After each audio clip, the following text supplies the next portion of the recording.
Read books that I like and don't read books that are bad. Hello and welcome to my floor.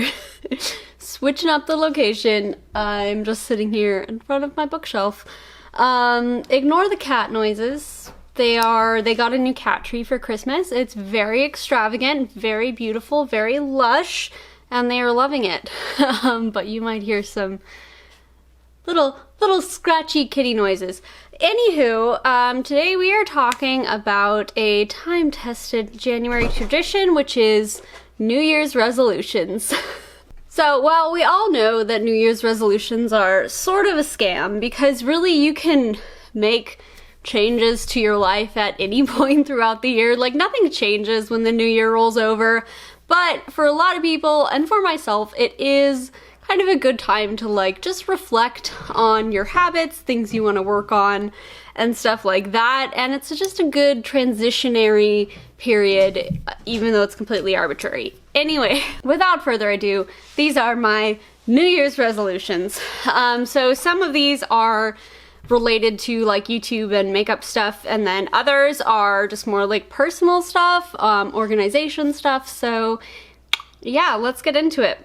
The first one I'm including so you guys will hold me accountable, but is I want to start posting 3 videos a week, not 6, 3 videos a week. I think that's a good number to really be putting out a consistent amount of content, you know, but it's not like every day or anything crazy like that.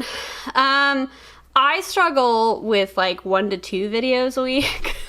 So we'll see how it goes, but I'm also sort of like rethinking the kinds of content that I'm doing. It's still going to be, you know, mostly beauty stuff, but I realized that like the videos that like take the longest to like film and edit and produce and everything also like don't do as well as just like videos that are just me talking. So there might be more of me chattering in the new year, but hopefully 3 videos a week starting in January. We'll see how it goes. And the second thing is to keep track of the products that I am trying throughout the year. So the reason why I'm doing this video instead of like a best of 2020 beauty roundup is because frankly I don't remember. And I mean, it's been an especially weird year, as we all know. It has been simultaneously the longest and the shortest year of my life. I also, you know, wasn't wearing as much makeup. I don't really remember what I used or what I tried in 2020 and what was before that. So anyways, what I'm starting to do is I just have a little note on my phone, and just like keeping track of when I try a product, just putting it in there with the date or even just the month that it is, so that at the end of the year I can kind of go back, retrace my steps, and think about things that I tried throughout the year to include in like a final video. And I'm also keeping track of sort of like books I'm reading, TV shows and stuff like that as well, to include them in favorites or other things like that. Okay, so the next thing is a very cliche resolution, and that is to work out and do yoga more. So I mean, I hate working out.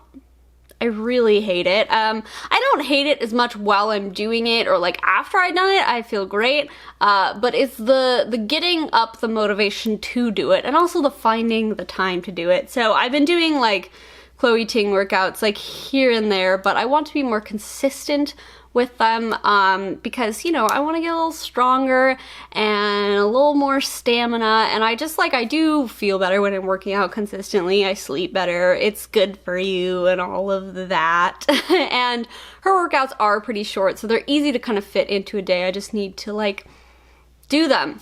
So what I've done with like, especially my personal goals, well really all my goals, is I've taken the sort of vague resolution idea and then I've actually put some sort of like concrete numbers and goals and steps onto them so that hopefully they will stick a little better. But if 2020 has shown us anything, life is unpredictable, so we'll see. But my goal for doing that is to do like a Chloe Ting style workout, something like that, about 3 times a week. I think that's doable for me. it's enough to where I feel like you would get benefits from it, but it's not so much that I feel like it will be overwhelming to do it 3 times a week. In addition to that, I would like to do more yoga. Now, yoga I actually do really enjoy. You know, my favorite is to do kind of the more like relaxing, like stretchy yoga, stuff like that, which I often do like in combination with a workout. But I also do like doing the more intensive, like power yoga or whatever, like the more like making you sweat yoga. I do enjoy that too, but those are typically like longer sessions, so you have to set aside a little bit more time. So in addition to the workouts, I want to do just some like gentle stretchy yoga at least 3 times a week as well. I do find that for me personally, I know this isn't for everybody, but for me personally it does really help with like body aches, back pain, and stuff like that. And then to do like a more power, like more intensive sort of workout yoga twice a week. So really doing some sort of exercise 5 days a week, I think is doable and I think will be good for me. So yeah. All right, and so the next thing, oh, hello potato. Come to make an appearance. Don't eat that. Oh, the next thing is I want to read more books. So I have gotten through quite a few audiobooks this year, which I still want to continue to do. I do really like audiobooks, but I found that I do actually like, you know, sitting down and reading a physical book as well. What are you doing? No. What was I saying? Reading. I've realized that I do like sitting down with a physical book as well, although I think like the experiences are definitely different. What I found is that for nonfiction books, I definitely prefer audiobooks because I'm reading them or listening to them more for the information. While I can definitely appreciate if they're like well written and stuff like that, it's more about absorbing that information, which is something I would prefer to do kind of like throughout my day, when I'm, you know, in sort of a productive mode, something like that. And I can also just get through audiobooks a lot faster than physical books. I don't think that's ever gonna change. But for actually reading like physical books, I do prefer to consume my like fiction reading that way because it feels a little bit more like it's for leisure. It feels a little bit more relaxing, and it's more of just kind of like being immersed in that storytelling. But I read really slowly. Partially it's just finding time to read. I also think, so like this past year, like I said, I got through quite a few audiobooks. I don't know how many, but I think I read a total of 2 physical books that weren't like for school. One of them I read in like a week, but it was pretty short. But the other one literally took me over a year to read. Now I think part of that is because I didn't really like the book that much. I was just like, I was so far into it that I was like, I should keep reading and finish it. And I finally did. And I should have just stopped reading it. So yes, read more books, but also read books that I like and don't read books that are bad. That's enough about books. Let's move on. Okay, so the other one is kind of silly, but it's that I want to get better at painting my nails. So I painted them the other night and they look fine from a distance, let's say that. I always like having my nails painted, but I hate the process. Just mostly just like how freaking long it takes for nails to dry, because like you think it's gonna be like 15 minutes, maybe an hour, maybe 2 hours, but it's like it's not fully dry for like 6 hours. Like I don't know where the myth came that your nails will be dry in like an hour. It's just not. It's not true. So maybe I'm doing something wrong. If you have any tips, drop them below. I'd love to know.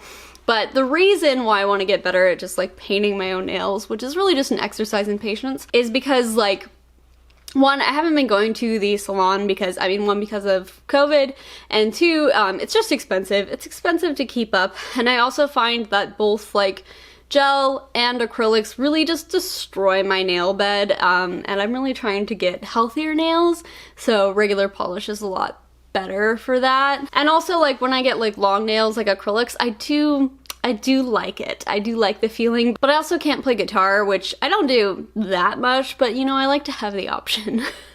So yeah, so I'd like to kind of paint my nails about like once a week or so.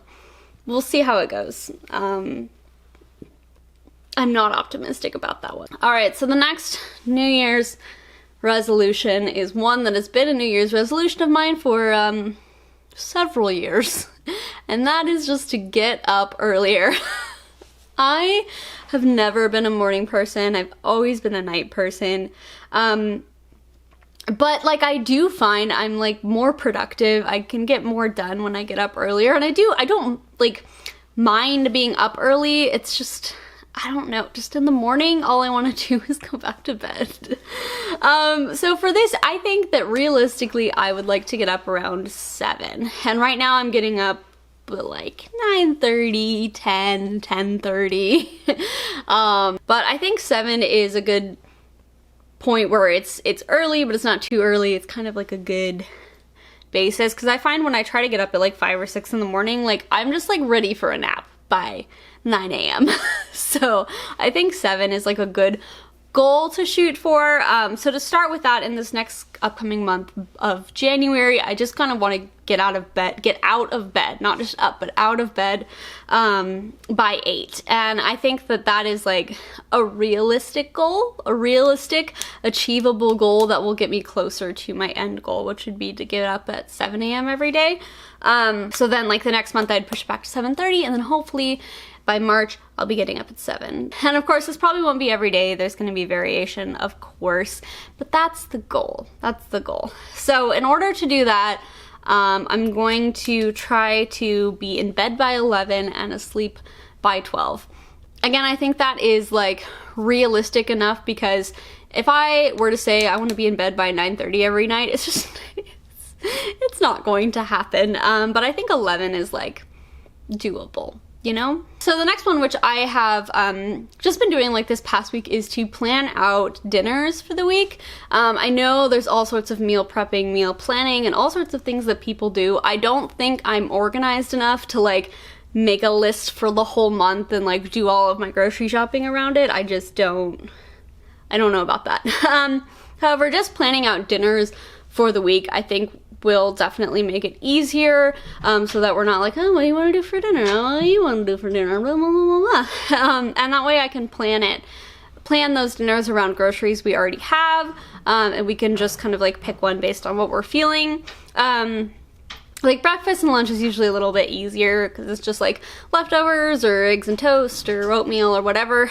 But dinners are the complicated ones. So I think just having kind of a list of 7 meals to pick from at the beginning of the week is a good thing to do. And it also like maybe push us to try a few more new things. Okay, and then the last one is to plan my outfits for the week.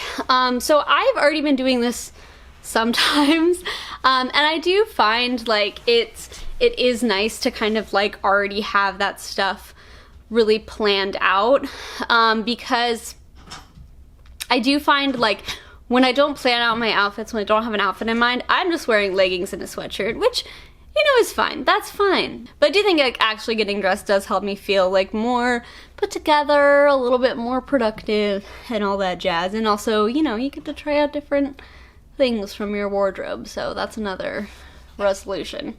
All right, friends. I think that is everything. Those are all of my resolutions for the new year. Yeah, so this was a fun time. I hope you guys enjoyed this video. Thank you for being here. If you liked it, please like and subscribe. That would be super awesome. And I will see you all again soon. Bye. Potato, get out of there. Frankly, I don't remember. Ow! Oh my God, pumpkin, you little butthole. Don't eat that either, but I guess that's better for you. Do you like the taste of human flesh? We're just breathing through and like put the, what was I saying?